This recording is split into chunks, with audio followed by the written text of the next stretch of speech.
Hello everyone, Adobe ফটোশপের নবম ক্লাসে সবাইকে স্বাগতম। আজকের ক্লাসে আমরা শিখব একটা ফন্ট ডাউনলোড এবং সেই ফন্ট স্টাইলটাকে ইনস্টল করে কিভাবে ইউজ করা যায়। সেই সাথে আরও শিখব টেক্সটের প্যারাগ্রাফ পার্টটা। ওকে, তো চলুন শুরু করা যাক। ফার্স্ট অফ অল আমরা আমাদের কম্পিউটার থেকে ক্রোম ব্রাউজারটি ওপেন করে নিব। এরপর এর সার্চ বক্সে এসে লিখব দা ফন্ট। ওকে, দা ফন্ট লেখার পর আমরা কি করব, কিবোর্ড থেকে ইন্টার করে দিব। ইন্টার করে দিলে আমাদের ফন্টের যে ওয়েবসাইটটা রয়েছে সেখানে চলে আসবে। ওকে, এইখানে আমরা অনেক স্টাইলের ফন্ট দেখতে পাবো। কিভাবে? ধরেন এইখানে কিন্তু অনেকগুলো ক্যাটাগরি রয়েছে, এগুলো প্রত্যেকটাই আলাদা আলাদা ক্যাটাগরির অসংখ্য ফন্ট। ধরুন আমি এখান থেকে যে কোনো একটা যদি সিলেক্ট করে দিই, সাপোজ আমি এটাকে সিলেক্ট করে দিলাম।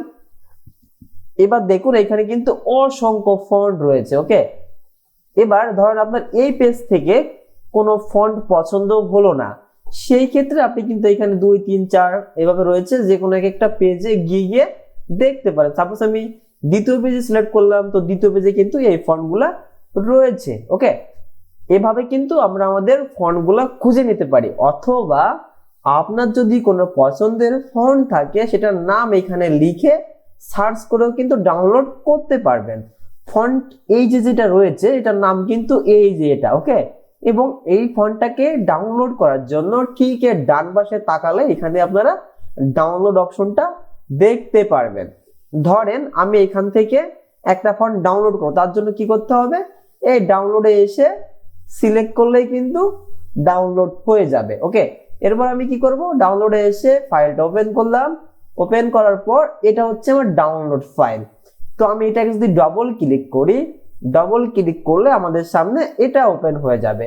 এরপর দেখুন এইখানে কিন্তু একটা স্টাইলেরই ফন্ট রয়েছে, অর্থাৎ এইখানে যতগুলা ফন্ট স্টাইল থাকবে ততগুলা ফন্টই আপনি ইনস্টল দিলে আপনি আপনার অ্যাডোবি ফটোশপ হোক বা অ্যাডোবি ইলাস্ট্রেটর হোক বা অ্যাডোবি যে কোনো একটা ক্ষেত্রেই এটা ইউজ করতে তত ভাবে পারবেন। সাপোজ এখানে 5টা স্টাইল ছিল আলাদা আলাদা, সো 5টা যদি আলাদা আলাদা ইনস্টল দিতেন তাহলে কিন্তু এই 5টা স্টাইলেই একটা ফন্টের আপনি ইউজ করতে পারতেন। ওকে, যেহেতু এখানে একটা স্টাইল রয়েছে তো আমি এটাকে ডবল ক্লিক করে দিলাম।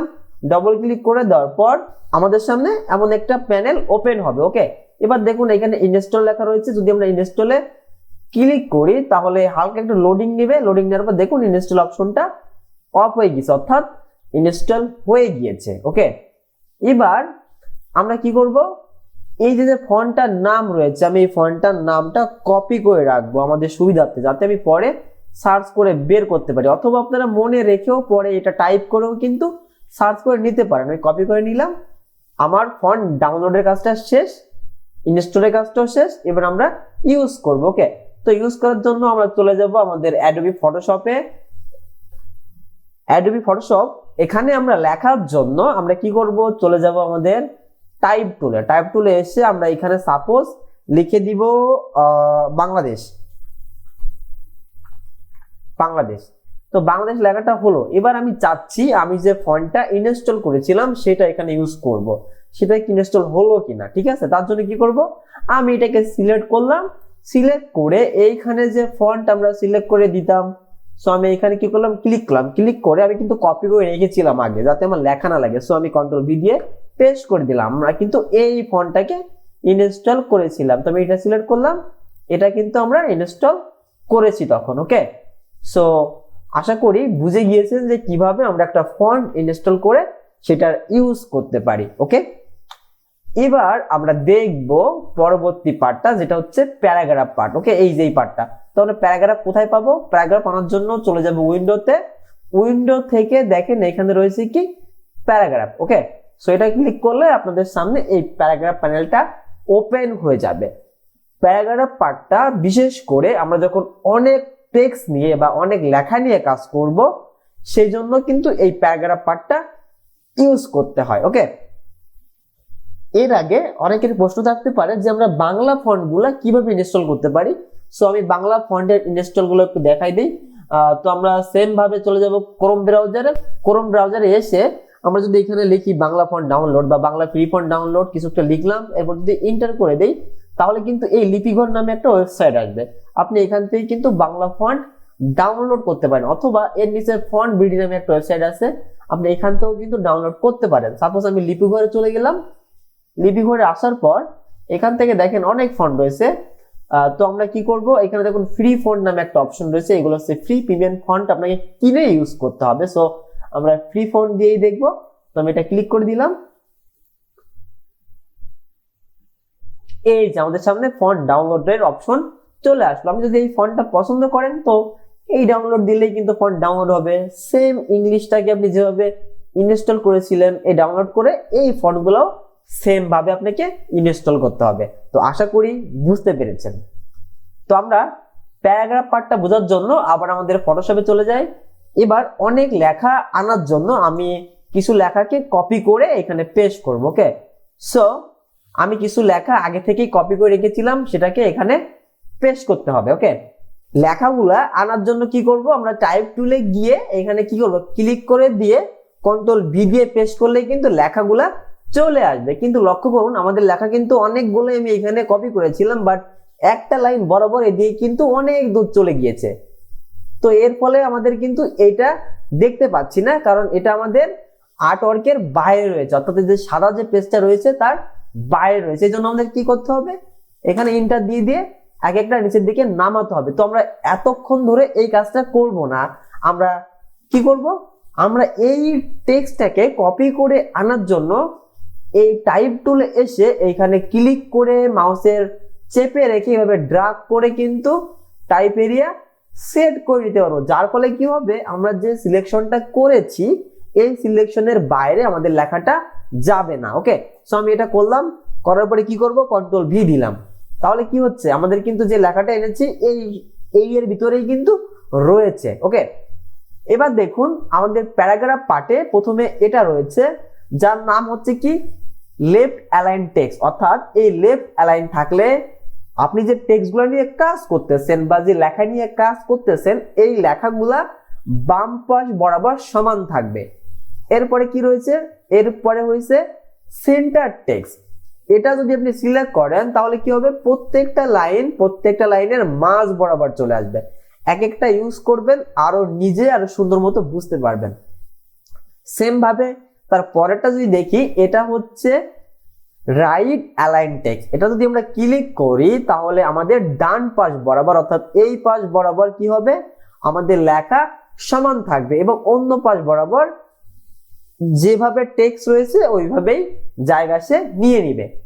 এরপরে কি রয়েছে, এটা হচ্ছে জাস্টিফাই লাস্ট লাইন, অর্থাৎ জাস্টিফাই বলতে এই যে গ্যাপটা রয়েছে এই গ্যাপগুলো থাকবে না, এই গ্যাপগুলো পুরোপুরি ফিল করে দিবে, অর্থাৎ এই পাশ থেকে এই পাশ সমানভাবে থাকবে, শুধুমাত্র লাস্ট লাইনটাই কি হবে বাম পাশে চলে আসবে, অর্থাৎ এই পাশে সমান থাকবে। সেটা যদি এটা সিলেক্ট করি তাহলে কিন্তু আরো ভালো বুঝতে পারবো। সো আমি এটা সিলেক্ট করে দিলাম, সিলেক্ট করে দিলে দেখুন এই যে গ্যাপগুলো ছিল এই গ্যাপগুলো কিন্তু সব ফিল আপ হয়ে গিয়েছে এবং জাস্ট লাস্ট লাইনটাই কি হয়েছে বাম পাশে চলে এসেছে। সেম ভাবে এটা কি টুল, এটা হচ্ছে জাস্টিফাই লাস্ট সেন্টার। এটা দিলে হবে কি, এই লাইনটা যে লাস্ট লাইনটা রয়েছে এটা মাঝ বরাবর চলে আসবে, অন্যগুলা এমন জাস্টিফাই আকারেই থাকবে। যদি আমরা এটা সিলেক্ট করি তাহলে আরো ভালো বুঝতে পারবো। দেখুন প্রত্যেকটা লাইন কিন্তু সমানভাবেই রয়েছে, শুধু লাস্ট লাইনটাই মাঝে চলে এসেছে। সেম ভাবে পরেরটা যদি ইউজ করি, এটা হয়েছে কি জাস্টিফাই লাস্ট রাইট, অর্থাৎ এটাতে কি হবে এই লেখাটা এই ডান পাশে চলে আসবে। যদি এটা সিলেক্ট করি তাহলে কি ডান পাশে চলে আসলো।